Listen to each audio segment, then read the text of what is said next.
Answerman, how bad is school truancy in Japan? Jerome looks at the issue of Futoko as it appears in anime and the upsetting trend behind it. Image by Otaket. Julie W. asks. I've noticed in some recent anime that it's apparently possible for Japanese kids not to go to school for long periods of time. Does this happen in real life as well? Do Japanese parents allow their kids the option of just not going to school altogether? I know this would never happen in countries like America or Canada, where some school districts will crack down on absences that are longer than a day or two, so I'm wondering if this phenomenon has any real basis to it that I'm missing. Trigger warning, this column will delve into topics concerning mental health and suicide. I am not an expert on the Japanese education system, but I have approached several friends with school-aged children who live in Japan to see what I can find out on this topic. What I've learned is surprising and very concerning. Before we move on, please take note of the trigger warning above, as we will be discussing topics that are very sensitive regarding mental health and suicide. First things first. Did you know that high school, for students between 15 and 18 years of age, is not mandatory in Japan? Compulsory schooling lasts for 9 years, from ages 6 to about 15. We need to bear this in mind because it does help explain the government policies towards absenteeism in Japan in general. Futoko, which translates as school refusal, is defined by MEXT, the Ministry of Education, Culture, Sports, Science, and Technology, as being absent from school for 30 days or more per year due to psychological, emotional, or physical issues. Futoko has become a bit of a catch-all term to describe absenteeism, truancy, school phobia, or school refusal, and it is becoming a major problem. The number of recorded Futoko is increasing every year. In 2022, the number of students classed as Futoko was 299,048 across elementary and junior high. According to my friend with high school-aged kids, it's not like the parents give kids the option. Futoko is the last resort when everything else has failed. There have been suicides in the past, and schools are very focused on avoiding that. Statista reports that during the 2022 academic year, the number of suicides among student-age people was 411, a continuation of an alarming upward trend for more than a decade. It is a serious problem for education providers, parents, and students. This article says COVID-19 worsened the already bad absenteeism problem, but it has been steadily building for decades.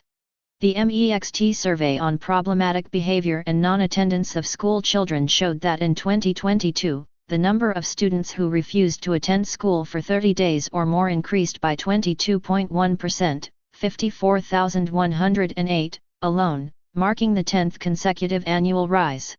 Compared to the prior decade, non-attendance has risen threefold for elementary school students and twofold for junior high school students. According to my friend who has 2 children in junior high, a lot of it absenteeism is due to bullying, sometimes anxiety, high expectations, or family problems. Japan is not that great at dealing with kids who are not normal, this is from personal experience. The schools try and avoid it if they can, but letting the child be homeschooled or letting them attend a free school is seen as a better alternative to suicide. On the one hand, I am impressed to read about the proactive Japanese approach to education and self-care, but by all accounts, there is still a long way to go in terms of providing mental health care services, therapy, and home education for students. Anecdotally, it seems that bullying is also a persistent problem for those students who we might consider different. Japan loves to present itself as organized and controlled, but there are a whole bunch of oddball kids who just don't fit in. I think that the appearance of school refusal in anime and manga is one way that society deals with it. Obviously, the characters might be taken to alternate dimensions or kidnapped by demons, but it's a way for kids who feel like outsiders to relate.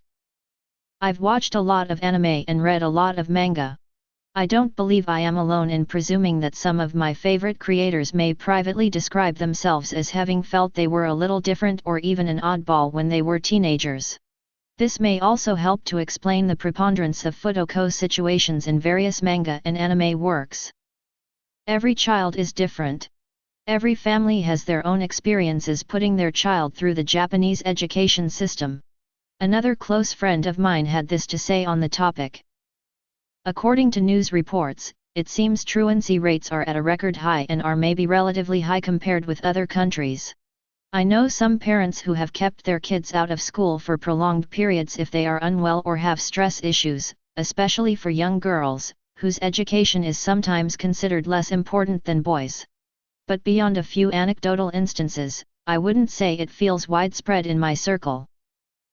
There is very little comparative data available that shows like-for-like comparisons between other developed economies and their rate of absenteeism. I was able to find some UK government data for 2023 that claims truancy in English schools affected 19.2% of students. So, perhaps Japan is not necessarily an outlier in global league tables. As you point out in your question, education systems in countries like the USA, Canada, and the UK do not have anything remotely similar in terms of the Fudoko system of permissible absence from school for up to 90 days in a year. That much we do know. Fudoko is a reality for many Japanese families. No doubt, it is a relatable experience for nearly every Japanese person, particularly young adults, who are some of the largest consumers of manga and anime. One problem often reported as a cause of Fudoko for some Japanese high school students is selective mutism, which may be considered a type of autistic trait. In the 2021 anime Komi Can't Communicate, we are introduced to Shoko Komi, the most popular girl at Eton Private High School. She is beautiful and stoic, and she possesses extreme social anxiety and has trouble communicating with others. Many Japanese parents complain that the formal education system is one of the main causes of the absenteeism crisis because of its rigid structure and lack of an individualized approach to education, which some students require. It led to the creation of free schools in Japan in the early 90s, which were set up especially to help those students who didn't fit into the rigid school system. Often, the students entering these institutions have emotional problems, but more and more students are entering the free system with hearing and speech problems, as well as the aforementioned neurodivergent challenges. Naoko Yamada's exceptionally beautiful 2016 movie, A Silent Voice, is another anime that details the cruelty of Japanese school life for those kids who are different. The story centers around Sho, who is bullied mercilessly by Shoya and his classmates because she is deaf. The story beautifully illustrates the causes and the effects of bullying in a very authentic and honest way, which felt unique and fresh at the time of its release. I suspect you may be referring to more recent anime series rather than the two I have cited in this piece. Nearly every anime is set in high school and features teenage protagonists. I think this is because, for many Japanese adults, high school is the most interesting time in their lives.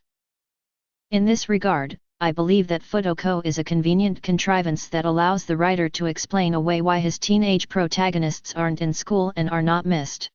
Be it a supernatural shonen action series like Jujutsu Kaisen or a superhero melodrama like My Hero Academia, Fudoko provides a convenient and believable explanation for why our heroes can excuse their absence.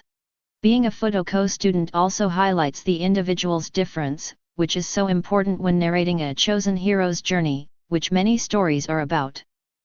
It is quite sad that the real explanation for why hundreds of thousands of Japanese teenagers don't attend school every year is not as fantastic as the reasons contained in a Shonen Jump manga.